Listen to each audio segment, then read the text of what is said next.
This is Ellis Starr with your Key Races and Bets podcast for Saturday, March 8th, 2025. This Key Races and Bets podcast is brought to you by Amwager.com, AMWAGER. Amwager.com is a great legal online wagering website for horse racing. Amwager.com has some great betting tools and perks, is legal for residents of most states in the U.S., and covers most tracks in North America, as well as many around the world. Check it out at Amwager.com, where you can also get the written version of this podcast, which is the Key Races and Bet blog. It's totally free. Click on How to Bet in Ellis Starr's blog. While you're there, if you're not a member, look around. Sign up. You'll be happy you did. We're going to start this March 8th Key Races and Bets with one of three excellent races in a row at Tampa Bay Downs on Tampa Bay Derby Day. This is the Hillsborough Stakes. Race 9, 4:31 Eastern. The top win contender is Gimme Another, and other win contenders are Sparkle Blue, Spalade, and Venecia. Gimme Another makes her first start in North America and is undefeated in 7 starts to date, all on turf, all in South Africa, including 4 Group 1 or Group 2 stakes. Gimme Another won at distances ranging from 7 furlongs to a mile and an eighth, and in her home country she was trained by one of the top trainers in the world, in Michael DeCock. She had a number of excellent workouts on the grass at Palm Meadows since January. Gets Irad Ortiz Jr. to ride. She'll likely be the odds-on favorite, deservedly so, because her last 2 races in South Africa last March and April resulted in back-to-back 109 equibase speed figures, which are far superior to how fast any of the other 9 in the race have run. The only question is whether she's ready to run as well as she did 11 months ago. Because Gimme Another will likely be the prohibitive favorite, and in spite of her probability to win, there are 3 others worth considering for win bets. Sparkle Blue won the 2024 Hillsborough at 6-1 odds. She's won one of 5 since, but at this 9 furlong distance, she has a win and a run-up finish in 2 starts. This is her favorite distance. Jockey Ruiz was up for last year's win, rides back, and the layoff from October is of no concern, as Sparkle Blue won off an 8-month layoff earlier in her career. Spalade and Venecia are 2 of 3 trained by Chad Brown, the other Saffron Moon. Spalade won the similar Grade 2 Stands Point Stakes when last seen in October. She's working well for her comeback and first start as a more mature 4-year-old. Venecia finished 3rd in the Endeavor Stakes at Tampa Bay Downs last month, will be tighter second off a layoff. She won the Forever Together Stakes last fall before a 3-month break, and the 3-month break she was returning from last month. All 3, Sparkle Blue, Venecia, and Spalade, have earned 102 to 104 figures for their best efforts, so if Gimme Another's not up to the task, any of them can win. In the Hillsborough, race 9 at Tampa Bay Downs, Saturday, March 8th, 4:31, Gimme Another could be considered for a win bet at 2-1 or more. I think she's going to be lower than that, so we're going to play doubles and pick threes to cover her possibility of winning. There's no issue wagering on any of the other 3, Sparkle Blue, Spalade, or Venecia, at 3-1 or more. For me, I'll bet the highest one at 3-1 or more.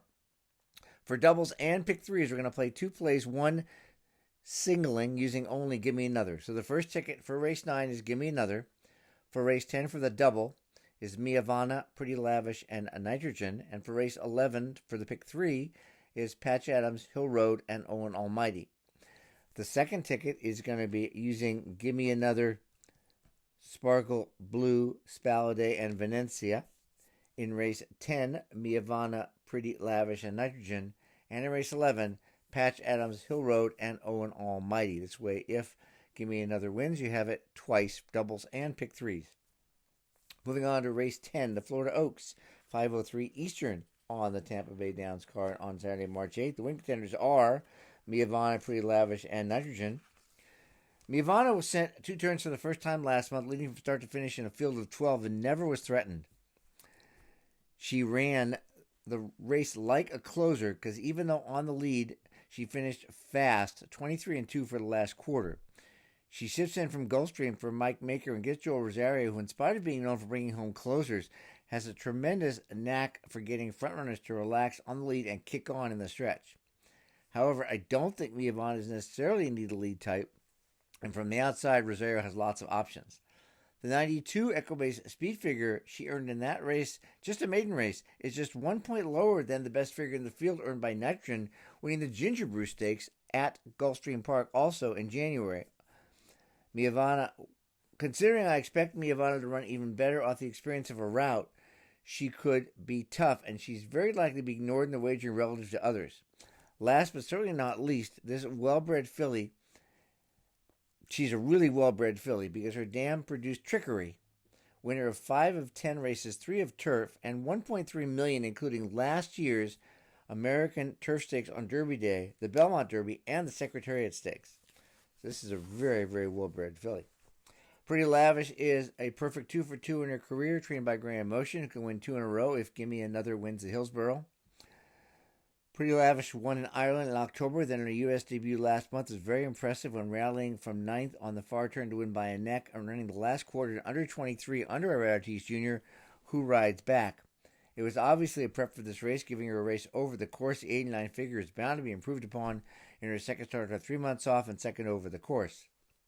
Nitrogen will likely go favored, as not only did she win the Gingerbrew Stakes in her most recent start on January 4th, she was third in both the Grade 1 Natalma and the Grade 1 Breeders' Cup Juvenile Fillies turf last summer and fall. Nitrogen earned a 93 figure winning the Gingerbrew, and like Pretty Lavish, she was visually impressive in doing so. She was 6 of 10 with the 8th mile to run, put in a strong rally, running the last quarter in 22 and change. For the Florida Oaks, race 10 at Tampa Bay Downs, 5:03 Eastern, Saturday, March 8th. We should consider all 3 fillies, Miavana, Pretty Lavish, and Nitrogen, odds to win at 5-2 or more. Now, absolutely bet 1 or 2 of them above those odds. With it possible that 2 of them may be above those odds, this race presents a great opportunity for what's called Dutching, the win bet, which is prorating your wagers for the best mathematical edge. MWager has a great Dutching tool where all you need to do is enter the total amount you want to win, select 2 horses or more, and the math is done for you, and that's one of many tools and perks for racing fans at MWager.com. For the exact, I want to box Miavana, Pretty Lavish, Nitrogen, and even though we're hopefully going to be live in the pick 3s, I want to play doubles in race 10 of Miavana, Pretty Lavish, and Nitrogen. In race 11, Patch Adams, Hill Road, and Owen Almighty. Moving on to the big one, the Tampa Bay Derby, race 11 at Tampa Bay Downs, 5:34 Eastern, Saturday, March 8th. The win contenders are Patch Adams, Hill Road, and Owen Almighty. Now, you'll note that not among the win contenders is Chancer McPatrick, the likely favorite. I'm going to tell you why. I guess everybody will wonder why if I don't. He won the first 2 starts of his career, both sprints, visually impressive rallies from last of 10 to 8th of 9. Stretched out to a mile, Chancer McPatrick won the Champagne Stakes last October with a 94 Equibase speed figure, which is very good. However, the Champagne was a 1-turn race, so those races were all 1 turns. When racing around 2 turns for the first time the following month in the Breeders' Cup Juvenile, he couldn't mount the same kind of rally, moving up from 9th to 6th. Compare that to Hill Road, who outfinished Chancer McPatrick with his rally from 10th to 3rd in the same race. Considering Chancer McPatrick's been off for more than 3 months and the next race on the road to the Derby is more important than this one, I believe Chancer McPatrick has less of a probability to win than the 3 contenders I'm going to talk about and mentioned earlier, Patch Adams, Hill Road, and Owen Almighty. We'll start with Patch Adams, who showed a lot of talent last November in the second start of his career, dominating a field of 12 with a 10-length win and a really high 113 Equibase speed figure for a 2-year-old. Sent to post as the 4-5 betting favorite in the Southwest Stakes nearly 2 months later on January 25th. He bobbled at the start, actually went down to 1 knee. He was away 7th of 9 compared to 3rd 1 race prior to that. Moving up to 4th after 3/4 of a mile and to 2nd with an 1/8 of a mile. Patch Adams couldn't sustain his rally and ended up 4th. Still, he made up ground on the winner in the last 3/4 of a mile from 7.5 lengths back to 3.5 in the stretch to 2.5 at the finish. His Equibase speed and pace figures actually belie that rally because he earned a 92 second call figure and a 97 final figure, so he was speeding up. Now he's reunited with jockey Florent Giroux up for the 10-length win in November, but not for the Southwest. And Patch Adams is one of the best sires of 3-year-olds in the last few years into Mischief, and trained by Brad Cox, who has won 27% of greatest stakes dirt routes in the past 2 years, well above the average. Hill Road is trained by Chad Brown, the same as Chancer McPatrick, but there's no doubt he'll be higher odds of the Brown-trained pair. A Kentucky-bred son of Quality Road out of a Lemon Drop Kid mare was bred to run the distance and more. Hill Road ran the first 2 races of his career on grass in Ireland, winning the first at a mile, then finishing 7th in a Group 1 stakes. Tried on dirt for the first time after coming to the U.S., he surprised many people when rallying from 10th to 3rd in the Breeders' Cup Juvenile at 60-1, earning a 98 figure that's higher than the 97 figure Patch Adams earned in the Southwest. Hill Road is likely to improve as a more mature 3-year-old and off the experience of a race on dirt, and gets Tyler Gaffalione, and it must be noted that Chad Brown teamed up with Gaffalione to win the 2024 Tampa Derby with domestic product, and Gaffalione and Brown were teamed up for wins by Sierra Leone in the Risen Star and Bluegrass Stakes before losing the Kentucky Derby last year. Now, Owen Almighty has done nothing wrong in 5 races, finishing first in 3 and second in 2 others. Unfortunately, he was disqualified from 1st to 5th in one of them. The first 4 were all one-turn races, but Owen Almighty ran as well in his 2-turn debut last month at the Sam F. Davis at Tampa Bay Downs as he had in his sprints. In the Sam F. Davis, Owen Almighty battled head-and-head for most of the race before yielding to eventual winner John Hancock, but only by a half length. The 96 figure he earned is on par with the figures of Patch Adams and Hill Road. And from the rail, it is possible that Irad Ortiz Jr. may be able to put Owen Almighty on the leading play come catch me, perhaps successfully. So in the Tampa Bay Derby race 11 at Tampa Bay Downs on March 8th, I'm going to look to bet Patch Adams to win at 5-2 or higher, and then look to Hill Road and Owen Almighty for probably a second win bet at 7-2 or more. And this is another excellent opportunity to use the Dutching tool at AmWager for the best edge when wagering on more than one horse to win. Don't forget, you can get the written version of this Key Races and Bets podcast, which is the aptly named Key Races and Bets blog, free at AmWager.com.